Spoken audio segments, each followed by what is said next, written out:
নমস্কার। সালটা তখন 2014। আমার বনগাঁয় আরএসএসের মধ্যে স্বয়ংসেবক হিসেবে প্রবেশ।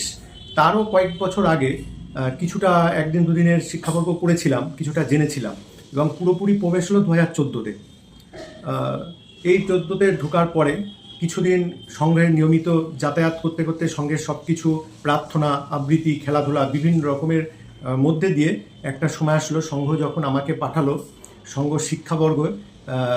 অন্তত দুবার গেছি দুটো স্কুলে, এই বনগাঁর আশেপাশেরই একটা একটা অনেকটা দূরের স্কুলে গেছি।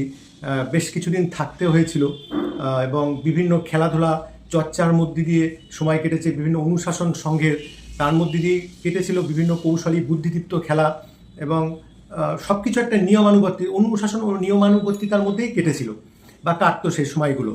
এরপরে আমি সঙ্ঘের এবং পথ সঞ্চালনা এর মধ্যে দিয়ে সঙ্ঘের সেই শিক্ষাবর্গগুলো শেষ হওয়ার পরে বাড়ি ফিরে আসি। বাড়ি ফিরে আসার পরে একটা নতুন অধ্যায় আমি দেখতে পারি, যেহেতু আমি সঙ্ঘে এগুলো যেতে পেরেছি। আমি ছিলাম অবিবাহিত এবং এখনও অবিবাহিত হওয়ার জন্য আমার সঙ্ঘে শিক্ষাবর্গে যাওয়াটা আমার কোনো সমস্যা কখনোই হয়নি। আর সেই সময়ের টুপি, সেই সময় হাফ প্যান্ট ছিল সঙ্গে সঙ্গে তখন ফুল প্যান্ট ছিল না। সেই ফুল প্যান্ট নয়, হাফ প্যান্ট সেই সময়ের, এই জামা, সেই বেল্ট, সেই সময়ের বেল্ট, এগুলো সবই আমার কাছে সুন্দর সুরক্ষিত। যেহেতু সঙ্ঘকে আমি খুবই ভালোবাসতাম, সঙ্ঘকে খুব সুন্দরভাবেই করতাম, তাই এগুলো সব কিছু সুন্দরভাবে যত্ন করে সেই সময়ের এই দণ্ড সব কিছু আমার যত্ন করে রাখা আছে।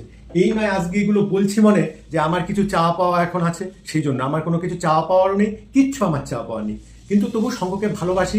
এতদিন কেন বলতে পারিনি? এতদিন বিশ্রী ভয়ের মধ্যে, জঙ্গল রাজের মধ্যে ছিলাম। 2011 থেকে আজ গত 2004-এর আগে পর্যন্ত ভয়ের মধ্যে দিয়ে যেতাম, অত্যন্ত কঠিন সময়ের মধ্যে দিয়ে যেতাম। প্রতি সময় আমার উপর খুনের হুমকি আসতো।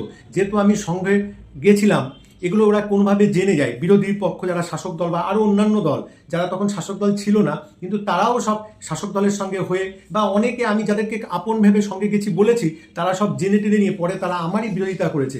এই যে সেই সময়ের ডায়েরি জিডি, সেই সময়ের এই যে জিডি কপি 2015 সাল, তার জিডি কপি আমাকে যে খুন করার পরিকল্পনা হয়েছিল, আমি যেহেতু সঙ্গে হাতে না যাই, এই আর একটা এসডিওকে, এটা বনগাঁ থানা এবং সেই সময় এসডিপিও ছিল বনগাঁয়, এসডিপিওকে এই যে সিল সমেত এবং সমস্ত ডিটেলস সম্পূর্ণ আমি জানিয়েছিলাম থানাকে, এবং একবার নয় বেশ কয়েকবার আমাকে খুনের পরিকল্পনা, যেহেতু আমি সঙ্গ করতাম বলে লাস্টে এমন ভয় পেয়েছিলাম।